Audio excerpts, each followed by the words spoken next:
हिंदी कहानी 5 हिस्से।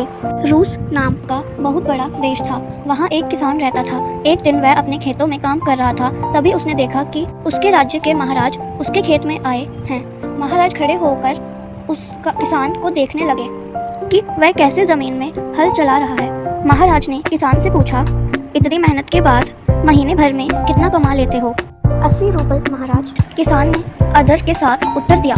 और इन 80 रूबल को खर्च कैसे करते हो? महाराज ने पूछा। किसान बोला, महाराज मैं पूरे पैसों के 5 हिस्से करता हूँ। पहला हिस्सा राज्य के कर चुकाने में, दूसरे हिस्से से मैं अपने कर्ज चुकाता हूँ, तीसरे हिस्सा में उधार दे देता हूँ, चौथे हिस्से से घर का खर्चा लाता हूँ और 5वां हिस्सा मैं दान में दे देता हूँ। राजा को ये सुनकर बहुत आश्चर्य हुआ।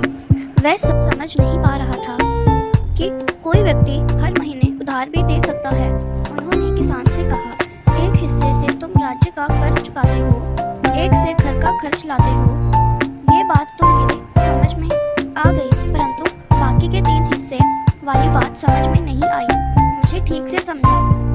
महाराज, मेरे पिताजी और माँ ने मुझे बड़ा किया, शिक्षा दी, सब सिखाया। उन्होंने जो कुछ आज तक मेरे लिए किया वह मेरे ऊपर उधार है।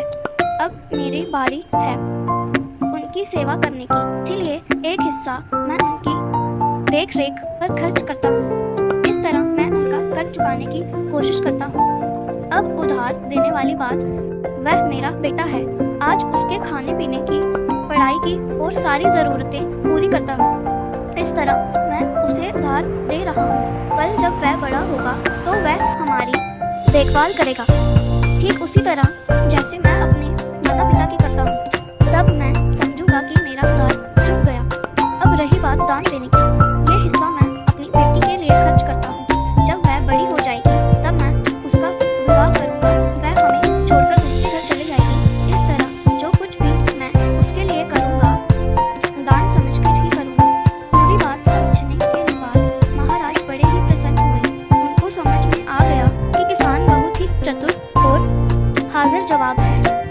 उन्होंने किसान को अपना न्याय मंत्री नियुक्त कर दिया।